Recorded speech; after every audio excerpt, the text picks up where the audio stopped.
नमस्कार दोस्तों, हमारे चैनल पर आपका स्वागत है। हमारी आज की कहानी है नहले पे दहला। बहुत दिनों बाद आज घर का माहौल काफ़ी अच्छा था। मानो बहुत दिनों बाद घर में आज शांति थी। सुबह से ही दोनों भाभियाँ, जिन्हें रसोई में एक टाइम का खाना बनाने में भी आफत लगती थी, वो दोनों आज खुशी खुशी बड़े ही उत्साह के साथ तरह तरह के नाश्ते बनाने में पूरे जोर शोर से जुटी हुई थी। और दोनों बड़े भैया बैठक को करीने से सजाने में लगे थे।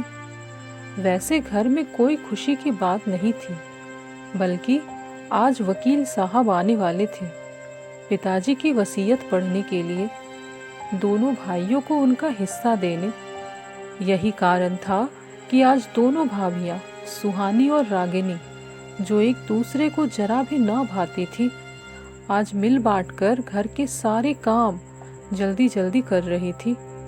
वकील साहब के खाने की बहुत चिंता थी सभी को, पर माँ, उनकी किसी को फिक्र नहीं थी।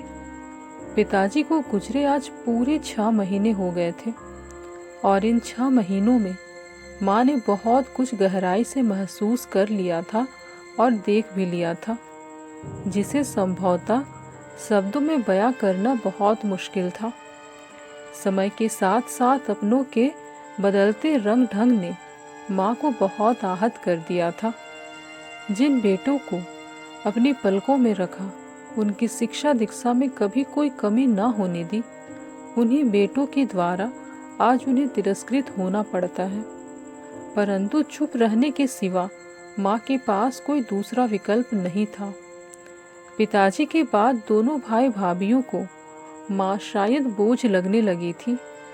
उन्होंने कल ही वकील साहब के साथ साथ मुझे भी बुलवा लिया था, जिससे भविष्य में मेरे मन में भी कोई शंका ना रहे।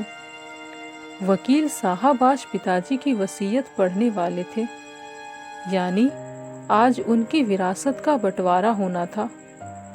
सबके अंतर मन में बहुत कुछ चल रहा था। सबको वकील साहब के नाश्ते खाने की चिंता थी कि वे क्या खाएंगे, या फिर उन्हें ये नाश्ता पसंद आएगा भी या नहीं। पर किसी को माँ के नाश्ते की फिक्र नहीं थी, जो सुबह से भूखी बैठी थी।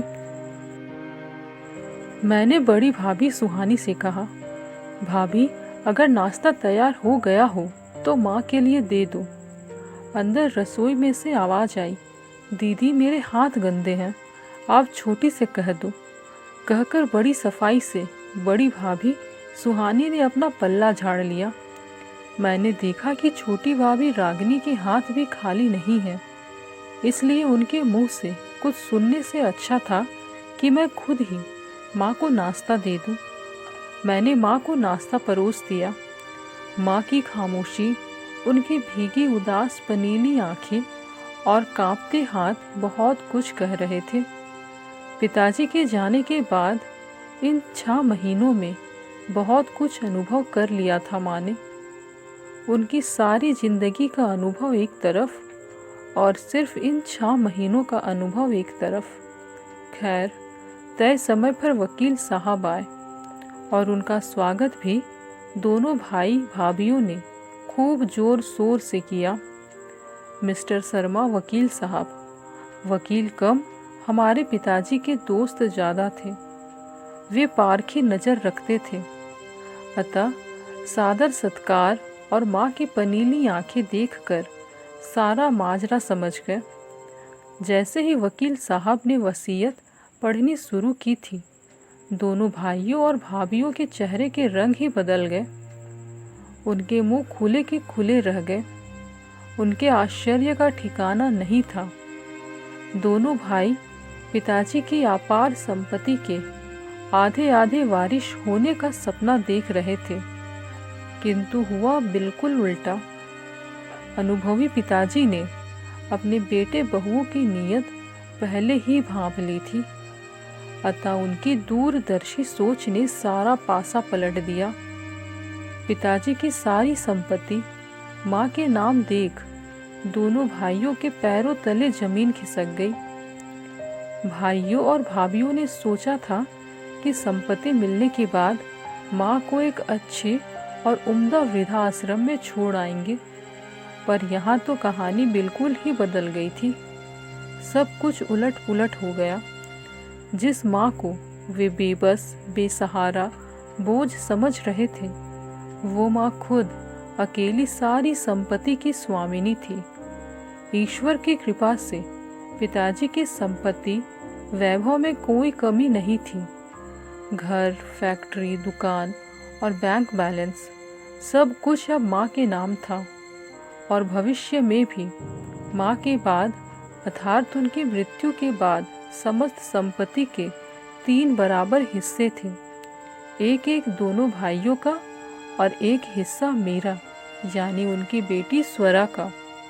वसीयत में मेरा हिस्सा भी सुनकर दोनों भाई भाभियों के चेहरे पर गुस्से, आश्चर्य और अफसोस के मिले जुले भाव आ रहे थे। क्या सोचा था और यहाँ क्या हो गया, चारों यही सोच रहे थे। अब तो घर भी माँ के नाम था। कहाँ दोनों भाई माँ को बेघर करने, उनको वृद्धाश्रम छोड़ने की सोच रहे थे और कहाँ अब खुद ही बेघर होने की नौबत आ गई। वकील साहब ने वसीयत आगे पढ़ते हुए कहा, मैंने ये वसीयत कोर्ट में भी रजिस्टर करवा रखी है। और हाँ, एक बात और, वसीयत के हिसाब से अगर भाभी यानी शोभा वर्मा अगर आगे अपनी संपत्ति अपने बच्चों में ना बांटना चाहे तो ये उनकी इच्छा पर निर्भर करता है कि वे उस संपत्ति का क्या करना चाहती है, किसको देना चाहती है और किसे नहीं देना चाहती। इस बात में उन पर किसी भी प्रकार का दबाव नहीं होगा, अन्यथा सारी संपत्ति चैरिटी में चली जाएगी। अगर किसी को भी इस विषय में कुछ पूछना हो तो पूछ ले, भाभी आपको या फिर बच्चों तुम लोगों को? वकील साहब ने पूछा। जी नहीं, बस चारों के मुख से बड़ी मुश्किल से ये 2 शब्द ही निकले, वाह पिताजी वाह, क्या नहले पर दहला मारा है, अच्छा सबक सिखाया आपने। शायद आप अपने बेटों की नीयत पहले ही देख समझ चुके थे। जिस रोग का नासूर बनने का डर था, आपने उस रोग को ही खत्म कर दिया। इसे कहते हैं दूरदर्शिता। चारों के चेहरे देख मैं मन ही मन अपने पिताजी को धन्यवाद दे रही थी। दोनों भाई भाभी में से कोई कुछ भी कहने सुनने की हालत में नहीं था। वकील साहब चले गए, पर माँ को आत्मसम्मान, इज्जत और खुशी से रहने की चाबी भी दे गए थे। माँ के चेहरे पर संतोष और खुशी थी, जिसे देखकर मुझे बहुत संतुष्टि हुई।